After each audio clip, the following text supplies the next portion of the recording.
So,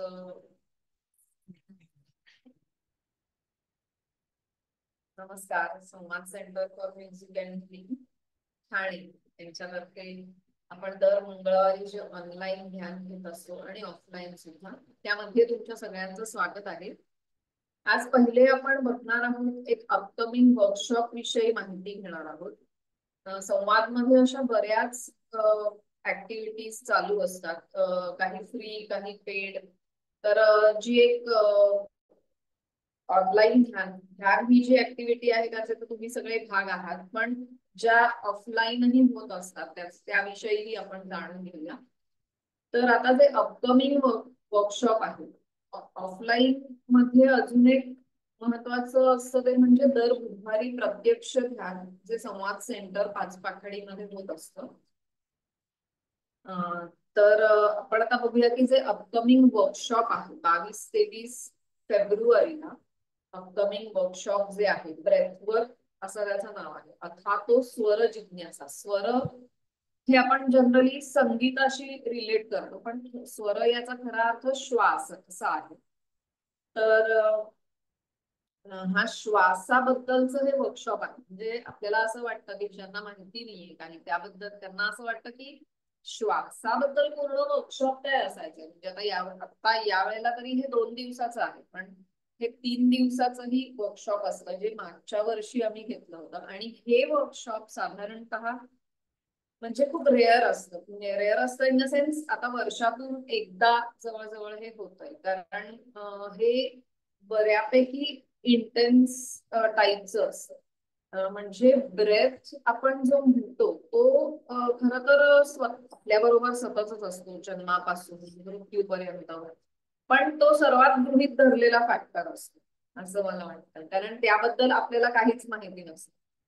तर आता जी शिवरात्र येईल त्या निमित्ताने म्हणून असंही आपण म्हणू शकतो की शिव म्हणजे या ब्रेथ किंवा स्वर याच्याबद्दल त्यांनी शिव स्वरोदय शास्त्र यामध्ये खूप छान सांगितलेलं आहे की ती साधना आपण कशी करू शकतो. नुसतं आपला ब्रेथ वापर म्हणजे त्याला दुसऱ्या कसल्याही साधनेची गरज नाही, साधनांची गरज नाहीये.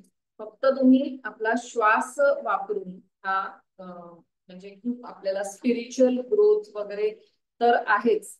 आपल्याला माहितीये की आपण वेगवेगळ्या प्रकारच्या टेक्निक्स शी म्हणजे आपण जेव्हा मेडिटेशन करायला सुरुवात करतो, तुम्ही जर युट्यूबवर वगैरे सर्च केलं तर तुम्हाला आनापानसती, विपश्यना किंवा हंसा अशा वेगवेगळ्या प्रकारच्या श्वासाच्या माध्यमातून केल्या जाणाऱ्या साधना किंवा मेडिटेशन टेक्निक्स बद्दल म्हणजे माहिती होत जाते हळूहळू.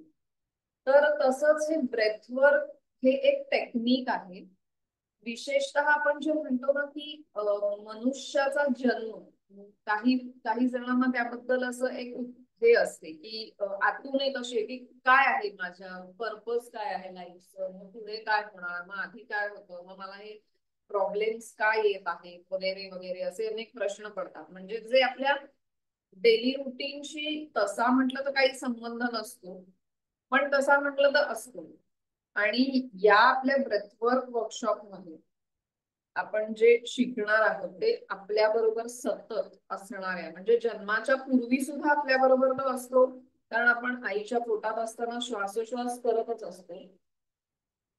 तर तो जेव्हा आपण जन्म घेतो तर तेव्हा मग कसे अलाईन आपण होत असतो वगैरे या सगळ्या गोष्टी एक उत्सुकता असते आपल्याला नेहमीच या गोष्टींची. सगळं असं मिरॅक्युलस वाटत असतं. याच्यामध्ये आपण बघितलं तर वेस्टर्न कंट्रीज मध्ये सुद्धा म्हणजे रादर वेस्टर्न कंट्रीज मध्ये ही काही टेक्निक्स डेव्हलप झाली आहे. जे आपण म्हणतो की आपल्या इथे म्हणजे आपण कोणताही नवीन शोध लागला की जसं आपण म्हणतो की हा हे आमच्या इथे आधीच माहिती होतं आपल्याला, जसं पास्ट लाईफ रिग्रेशन. हा आम्हाला पहिल्यापासूनच माहिती होतं पास्ट लाईफ असतं वगैरे वगैरे. पण ऍज अ थेरपी म्हणून जसं वेस्टर्न लोकांनी याचा याच्यावर रिसर्च केला, अभ्यास केला आणि एक थेरपी म्हणून ते एस्टॅब्लिश केलं, तसंच हे ब्रेथवर्क देखील आहे. तर हे ब्रेथवर्क जसं त्याच्यामध्ये बऱ्याच लोकांनी रिसर्च केलेला आहे. त्याच्यानंतर काही थिअरीज थेरपीज मांडलेल्या आहेत. त्यातली मुख्य नावं म्हणजे क्रिस्टियाना ग्रोव्ह, लिओनार्दो स्टेन्सलेव ग्रोव्ह, अशी काही वेस्टर्न कंट्रीज मध्ये हे जे सायंटिस्ट म्हणू शकतो आपण त्यांना, त्यांनी याच्यामध्ये बरीच भर घातली आहे. आणि आता हे एक हिलिंग टेक्निक म्हणून किंवा आपण ज्याला म्हणू शकतो की स्पिरिच्युअल ग्रोथ साठीही आपण याचा अत्यंत छान पद्धतीने वापर करू शकतो. तर अशा काही गोष्टी आहेत. आता एकदम सिंपल म्हणाल तर आपण बघतो की जेव्हा आपलं काही आपल्याला राग येतो, स्ट्रेस असतो, एन्झायटी असं काही असेल, आपण जेव्हा मनातून डिस्टर्ब असतो थोडक्यात, तर तेव्हा आपला श्वास आपोआप जलद झालेला असतो.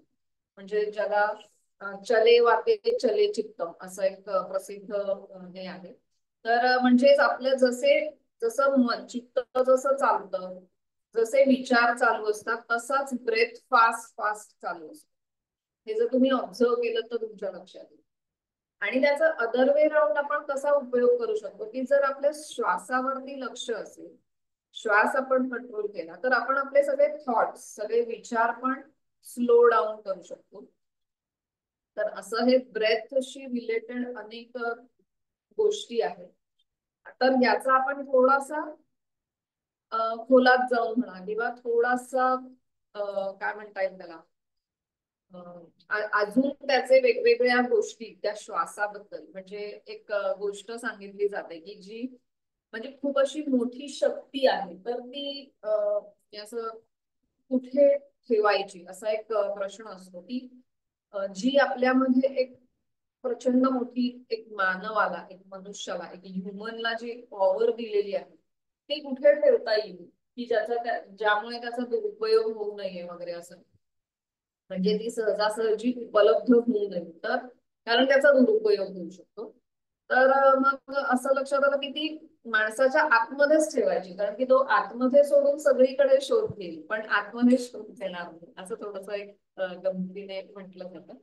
तर असा हा श्वास जो आहे तो अनेक गोष्टी रिपेअर म्हणा किंवा आपल्या स्पिरिच्युअल ग्रोथ साठी, आपण आता इथे बघतोय ते मी थोडस वाचून दाखवते की काय काय ह्याच्यामध्ये आहे. तर आजकाल आपल्यासाठी जे अत्यंत गरजेचं आहे की reduce stress, balancing emotions, releasing traumas वगैरे, या सगळ्या गोष्टी, क्लॅरिटी, फोकस आणि मुख्य म्हणजे ट्रान्सफॉर्मेशन, आपल्यामध्ये खूप बदल घडून येतात. असं हे एक वेगळ्या प्रकारचं वर्कशॉप आहे जे संवाद मध्ये घेतलं जातं. संवाद मध्ये अनेक हिलिंग थेरपीज घेतल्या जातात, जसं की पास्ट लाईफ रिग्रेशन आहे, इनर चाइल्ड आहे, तसंच ब्रेथवर्क ही हिलिंग ऍज वेल ऍज ग्रोथ, आपली स्पिरिच्युअल ग्रोथ ज्याला म्हणता येईल, त्याच्याने ती आपल्याला साधता येणारी अशी ही थेरपी म्हणा किंवा असं हे टेक्निक आहे. तर त्याचं वर्कशॉप आता 22 आणि 23 तारखेला होणार आहे. ते पोस्टर इथे तुम्हाला दिसतंय, तर त्याच्या वर तुम्ही नक्की त्या नंबरवर संपर्क साधा आणि जेवढं तुम्हाला येणं शक्य करता येईल तेवढं नक्की सगळ्यांनी हे अटेंड करावं असं मला वाटतं. कारण हा जो श्वास आहे त्याच्याबद्दल आपण जाणून घेणं, तसं बघितलं तर हा इन्हेल आणि एक्झेल दोनच या क्रिया आपल्याला, पण त्याच्यामध्ये अनेक तत्व असतात. अनेक इन द सेन्स जी 5 तत्व आहेत ती श्वासामध्ये आपल्या असतात. हा अभ्यास आपण स्वरयोग मध्ये करतो, पण हा श्वास आपल्या ट्रान्सफॉर्मेशन, ज्याला आपण म्हणतो ना की आपल्या विचारांमध्ये बदल, आपल्या बिलीफ सिस्टीम मध्ये बदल, आपल्या म्हणजे काय म्हणतात त्याला, हिलिंग साठी कसं वापरायचं, ह्या गोष्टी आपण या ब्रेथवर्क वर्कशॉप मध्ये शिकतो. तर सगळ्यांनी नक्की जॉईन करा. 22-23 फेब्रुवारी. तर आता आपण आजच्या ध्यानाकडे वळूया.